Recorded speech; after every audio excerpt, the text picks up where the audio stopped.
कल रात को मीडिया के माध्यम से खबर मिली कि देश की संसद के सामने महिला आरक्षण बिल आने वाला है, कि कैबिनेट ने उसको पास कर दिया है और देश की संसद में, देश की विधानसभाओं में महिलाओं को 1/3 आरक्षण मिलेगा।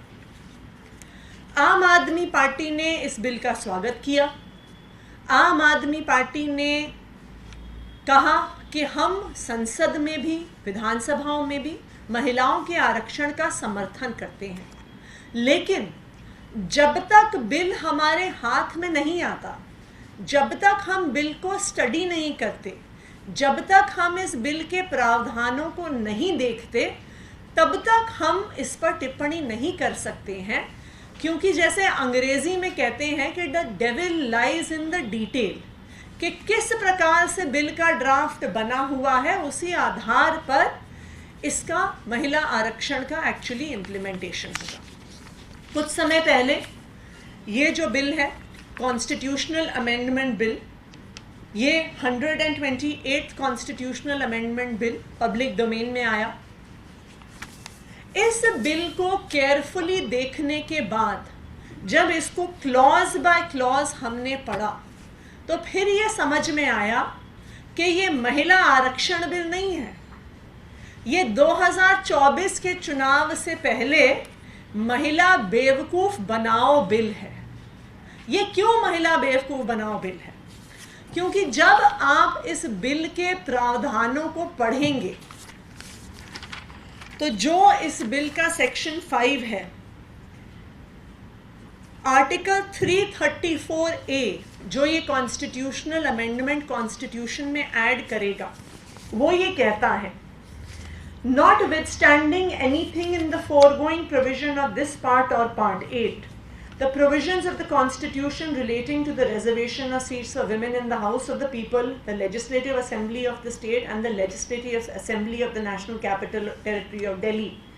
और अब इसका अगला हिस्सा ध्यान से सुनिए, shall come into effect after an exercise of delimitation is undertaken for this purpose after the relevant figures for the first census taken after the commencement of the Constitution Amendment Act 2023 have been published. इसका क्या मतलब हुआ? इसका ये मतलब हुआ कि 2024 के चुनाव में महिलाओं को आरक्षण नहीं मिलने वाला है। ये बिल जब पास होगा, उसके बाद जो पहली जनगणना होगी उसके आधार पर डीलिमिटेशन होगी, और उस डीलिमिटेशन के आधार पर महिलाओं को आरक्षण दिया जाएगा। टाइम पीरियड के अर्थ में इसका क्या मतलब है?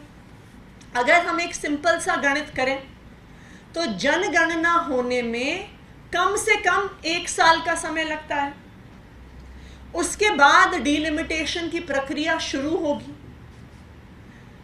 एमसीडी जैसे छोटे चुनाव की डीलिमिटेशन करने में 6 महीने का समय लग गया इलेक्शन कमीशन को। तो जब पूरे देश की डीलिमिटेशन होनी होगी तो 1 साल 2 साल का समय आराम से किसी भी डीलिमिटेशन कमीशन को लग सकता है। वैसे भी कॉन्स्टिट्यूशन के अनुसार जो 91st अमेंडमेंट हुआ था, उसके अनुसार 2026 से पहले नेशनल लेवल पर डीलिमिटेशन हो ही नहीं सकता। इसका मतलब कि जिस महिला आरक्षण बिल का इतना ढिंढोरा पीटा जा रहा है, उसका जल्द से जल्द इम्प्लीमेंटेशन अगर होगा तो 2027 या 2028 में होगा, ये 2024 में होने वाला नहीं है।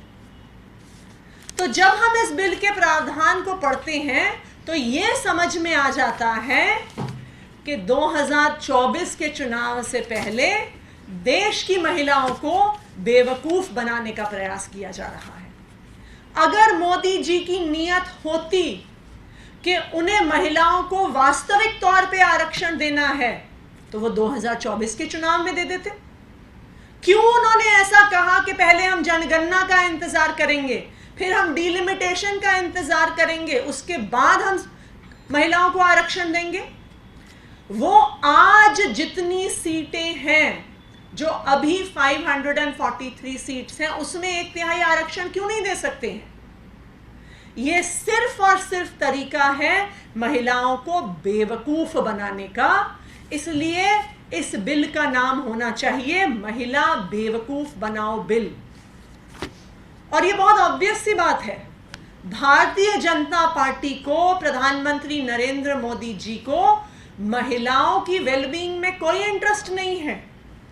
भारतीय जनता पार्टी वही बृजभूषण की पार्टी है। भारतीय जनता पार्टी महिला विरोधी पार्टी है। लेकिन क्योंकि अब लोकसभा का चुनाव आ रहा है और इनको वोट मांगने जाना है, इसलिए महिलाओं को बेवकूफ बनाने का प्रयास किया जा रहा है। हमारी भारतीय जनता पार्टी से, प्रधानमंत्री नरेंद्र मोदी जी से ये मांग है कि ये जो बिल संसद में पेश किया जा रहा है, इस बिल में संशोधन किया जाए, डिलिमिटेशन का, सेंसस का इंतजार ना किया जाए। और आम आदमी पार्टी ये मांग करती है कि महिलाओं का आरक्षण 2024 के ही चुनाव से किया जाए।